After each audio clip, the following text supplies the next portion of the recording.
Hey, good morning, good afternoon, good evening, whenever you're listening to this. Welcome to Spiritual Vacancy. We are a podcast to help fill your spiritual void. And I am Brooke Ann. I'm a psychic medium and a Reiki practitioner. And I am with the lovely. Hello, I'm Mona Lee. I'm the owner of Mind, Body, Spirit, and looking forward, and an energy healer, hypnotherapist, Reiki practitioner, all that fun energy stuff. So excited to be here on today's discussion with some exciting things coming up. Brooke Ann, tell us who we've got here today. We have Kimberly here today, who lives in Pennsylvania, but she is a psychic medium, Reiki master, tarot reader, but different than you would be used to. And she also has her own hair salon. So welcome in today, Kimberly. I'm so glad you're here. Hi, thank you for having me today. I'm I happy. I'm so excited to hear your story and how you got to where you are. And Kimberly kind of found me randomly through like a Facebook page, and then we just connected. And then I met her for like a drink not too long ago, and we ended up hanging out for like 5 hours or something. It was like we couldn't quit talking because we have a lot in common and we're both medium, so it's nice, and we both have the same ethics how we work, so it's nice having that, in relation to each other. So yeah, tell us about you. Like, where do you live in Pennsylvania? What is it that you all offer where you're at, or do you travel? Let us know. We want to hear all about it. Well, I do, and I have a psychic medium Kimberly page on Facebook. And I really offer, I'm focused more with the healing. So Reiki is part of my practice. I do card readings, but they're actually a regular playing deck of cards. I do oracle card readings, but I'll only pull three or five cards with those. And then also mediumship. And I like to do private sessions, but I also do house parties, gatherings, gallery events. But I also have a hair salon, so I try to find time. I have to have balance, so find time for everything. Yes, because you got a lot going on. Yeah. That's amazing. I can't wait to ask you some questions based on what we had talked about earlier as far as the playing cards, because we've got some people that we've talked to that has, tarot cards or and psychic mediums in different ways. And there's so many different ways of connecting with spirits. So can you tell us more about what in the world are the playing cards? How do you do that? How is what? Okay. Well, I know. Well, it started when I was a child, and I was able to just look at the cards. And when I would hold the cards, they would talk to me and they would tell me a story. So as I developed my spiritual, on my spiritual journey, I just started to play around with cards for friends when I was in my teens. And because I would just pull them out and they would start to talk to me. But then I realized later that it was spirits and that I was connected to the higher power, and realizing that that's where all my information comes from. So for me, it's like the deck of cards is kind of just like something visual to look at why I'm receiving from spirit. So it's a fun way. I like it, but the way I read is different than tarot because it's more from a healing perspective. I do the zodiac spread. I don't know if anyone's familiar with that. No. It's a 12 card spread. It's like in the months of the year, the zodiac spread. And I pull the 12 and then I pull 12 more confirmation cards. So I do pull up to 24 cards, and I work in houses. So they tell me about someone's life and about their personality. Then they'll tell me maybe in their money house. I'll look into maybe a fun house, or I'll look in career. And as I'm looking in these houses, the cards that are there, they just start to talk to me, and I start to understand what is going on in their energy in their life. And I just do it as a guide and to help them, because I do believe that nothing is set in stone. We have free will, and whatever comes up in the cards, you can change. So, it's nice to have that guide, or maybe confirmation. Maybe you knew you're in a terrible relationship and it just comes up in the cards, the personality of that person, and maybe it's just not working, but you needed that confirmation. So I do it more as like guidance, and just to help look at the energy, and what you don't like, you can change. Mm. Yeah. So it's just a regular, like, Yep, poker deck of cards, like, just for anybody listening. It's not like it's just like the ace, the king, the 10, ever, like, just regular yep, cards. That is yeah, so cool. Do you have any yeah. notes written on them or anything, or you just each? Oh no, I don't need No. notes. Okay, I didn't know. Uh, So a long no, time ago, I went I, to school. my whole life I've had this. So like I've learned to trust spirit and to trust the universe, like that I know what I'm receiving. Right. So for me, like I know now, because I've been reading so long, I know like the 9 of clubs always comes up when someone is going to go to school or learn something new. Mm. So when I see a 9 of clubs, automatically I'm like, oh, but then I ask my guides to give me a little more information with the 9 of clubs. So some of the cards, like through the years, I mean, I've been doing it probably 20 years. And for fun, longer than that, like 30 years. But, I just kind of know that certain card might mean this, like a 7 of heart means it's actually, they call it the inheritance card, but it can mean money coming to you in different ways. And it's usually just money coming in a lump sum. But then I go in and kind of get a little more information to that. So I kind of work with both. It's like I know kind of what the cards mean because I've been doing it so long, and what comes up. But then I also listen, and I'm guided. I really am. I don't work alone. That is Yeah. absolutely fascinating, because one of our questions that we like to ask our people that we're interviewing is like, how did this happen when you came out of this spiritual closet, so to say, or when this started? But it sounds like it's really been part of you since you were a little girl. So it's Yeah. always been, and I've got the angel bumps right now as I'm speaking, that I just like that it's been always part of you. So it's not like you had to come out and announce that, hey, this is what I'm doing now, but it's always been part of Kimberly, right?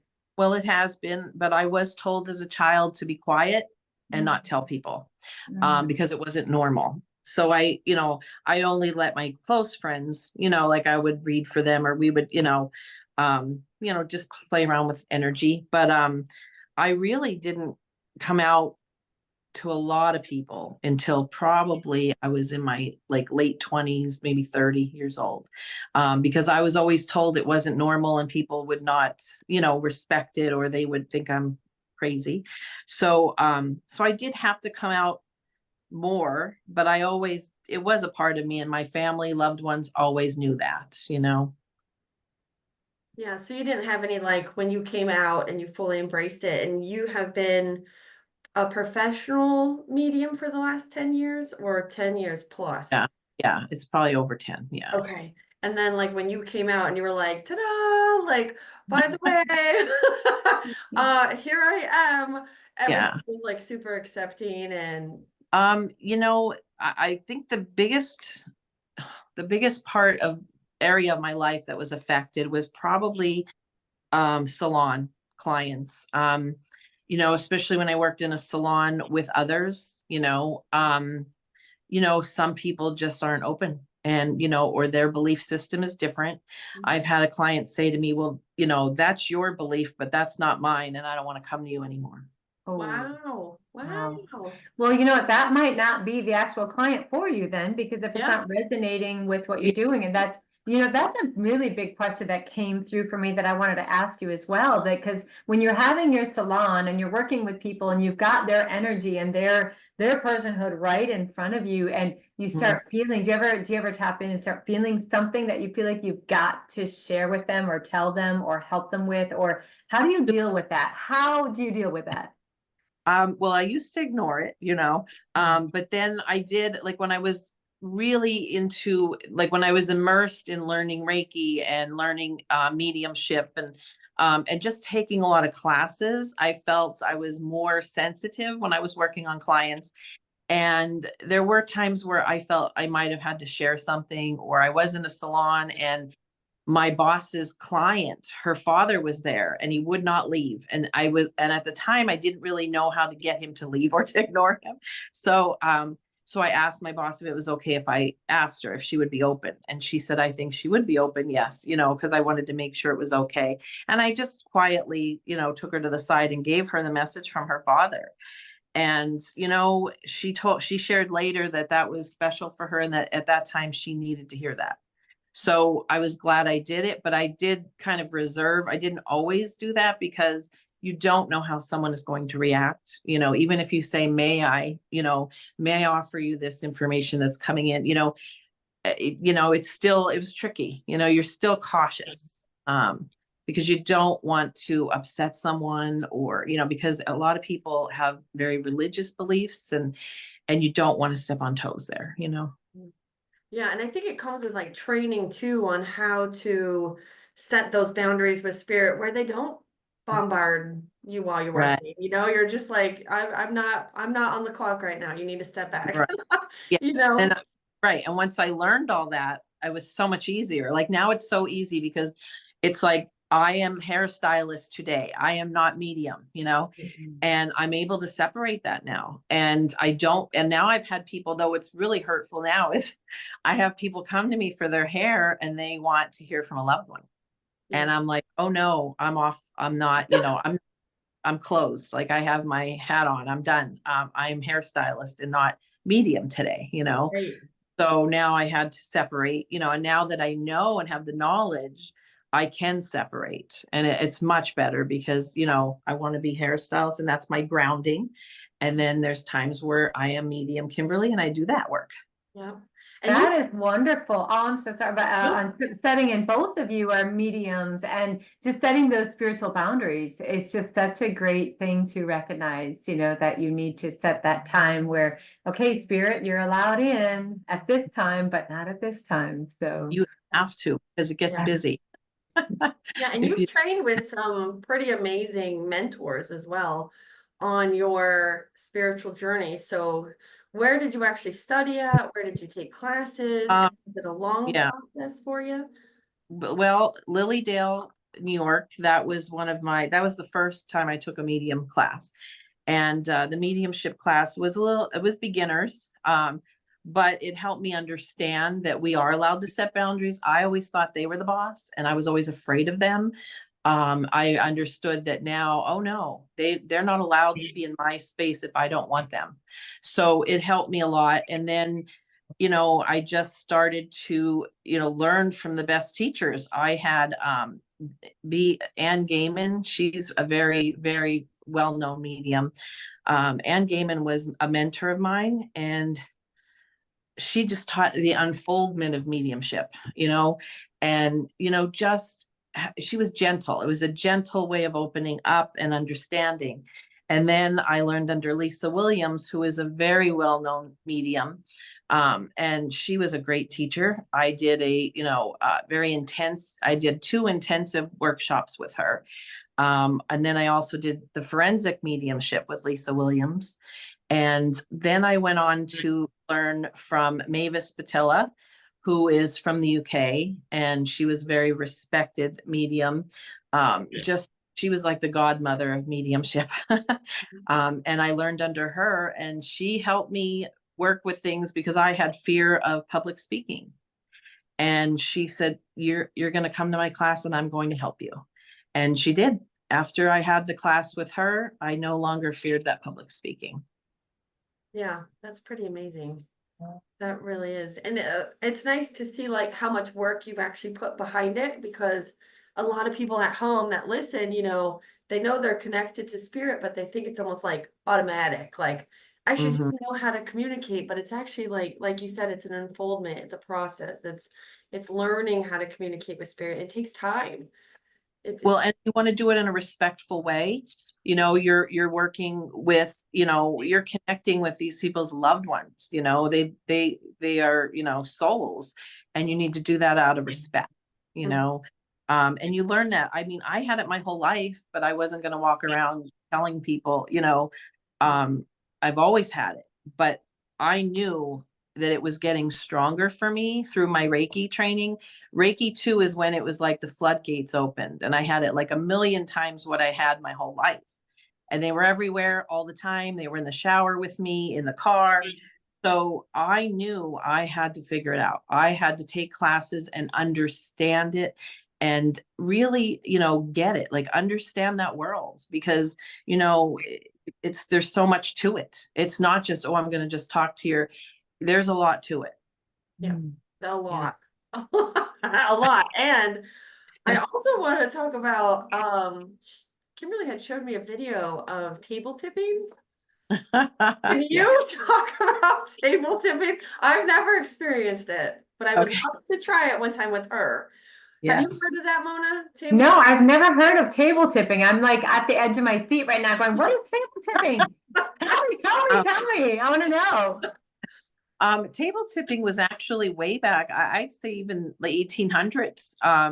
They learned to communicate with spirit. I think it even started with, you know, these two women who they were young, teenagers, and they decided to communicate with spirit by tapping, like knocking on the table and asking the spirit, knock 3 times yes or whatever. But yeah, it started a long time ago, and a lot of the mediums would get together, and it would be like one medium, but you could have a ton of different people, and like their friends, they would gather. It was kind of like people would get together in their houses and do it.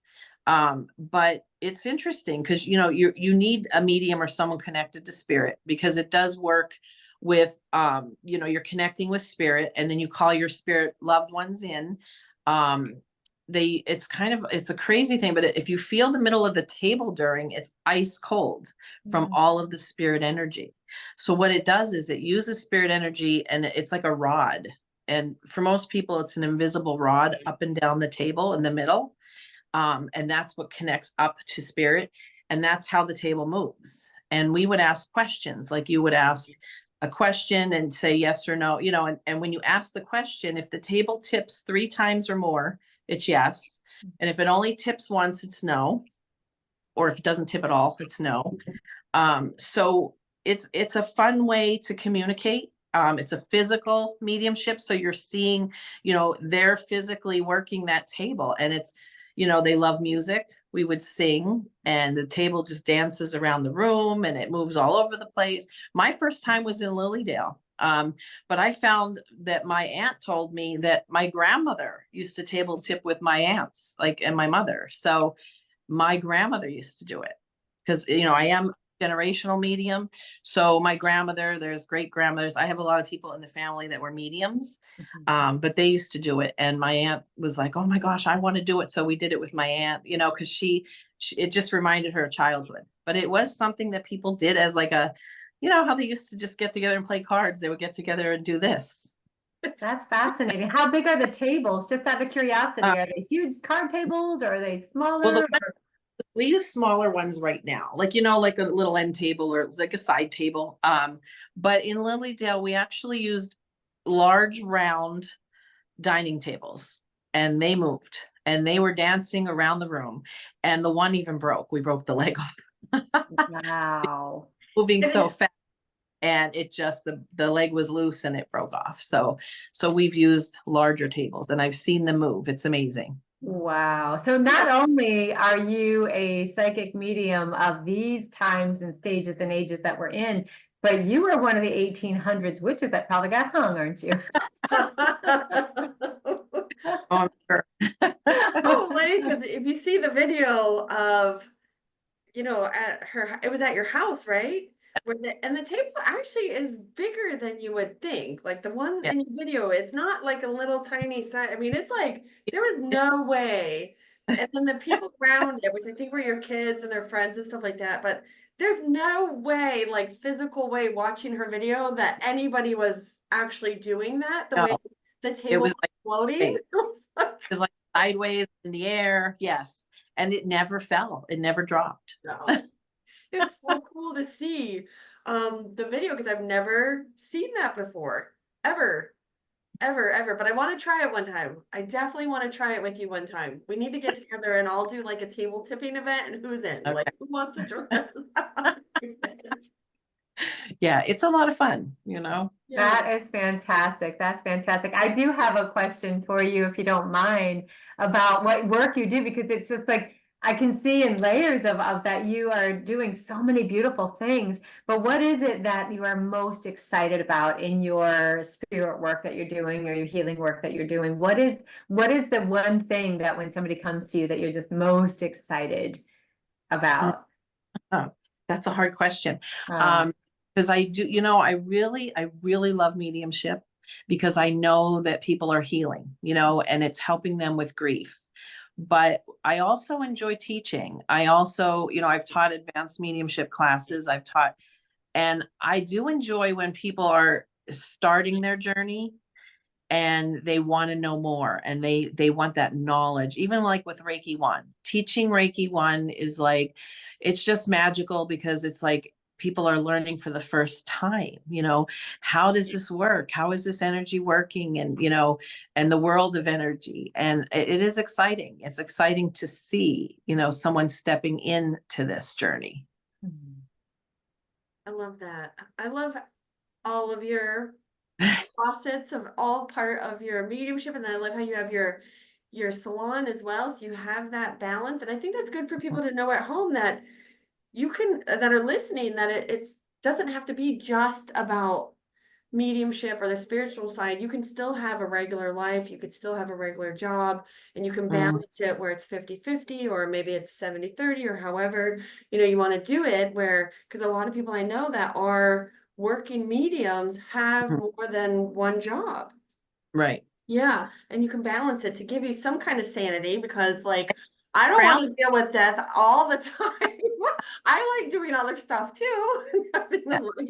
grounded, you need that. Yes, hundred Mhm. percent. And then, so if you were to give anybody one piece of advice at home, like starting on their spiritual journey, or maybe they're confused, what would that one piece of advice that you could give somebody listening to on their You know, journey? you know, that's a hard one because it's like, what, how do you give just one?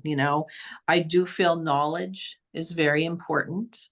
I feel that they should learn as much as they can about the spirit world and energy and whatever your spiritual journey is.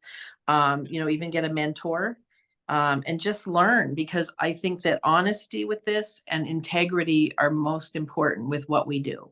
And whether it's card reading or Reiki or any of the spiritual paths, you want to have that integrity with this. And I think by having the knowledge and learning and having a mentor is going to help you with that. Yeah, I That's think that's wonderful. And accolades to all of your prior teachers that you had mentioned earlier in this mhm. episode. And I thank them for being in this world to assist others and assist like yourself in learning and doing. And there's just so much amazing wisdom with all of those teachers that you've had, and what a blessing. So yeah, that's Yeah. amazing. So where could people find you if they want to have a reading with you, if they want to have a togetherness with you? How can people best reach you, Kimberly? Well, right now, yeah, I have people call me on my phone. So it's 570-956-2149. I am in the process of getting a website. I just haven't, it's not finished yet. And I have a page, Psychic Medium Kimberly, on Facebook. And that's where I'll post a lot of my workshops, events, classes that I offer, because I do like to help teach others. So that's one of the places I post a lot of my information. And what's your email in case anybody wants to reach out to through Okay. email as well? It's all lowercase. It's enchantment studio 1@yahoo.com.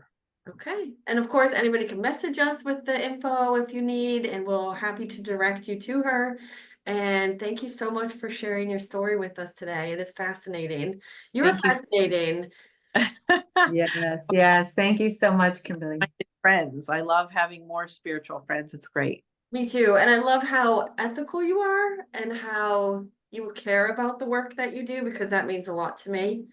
Hmm. Um, being on the same page with the respect of spirit and people Right. living and their loved ones. So I highly respect you as well and your profession and all that you offer. So thank you so much for being here today. And you guys go check her out. Go follow her on her Facebook page.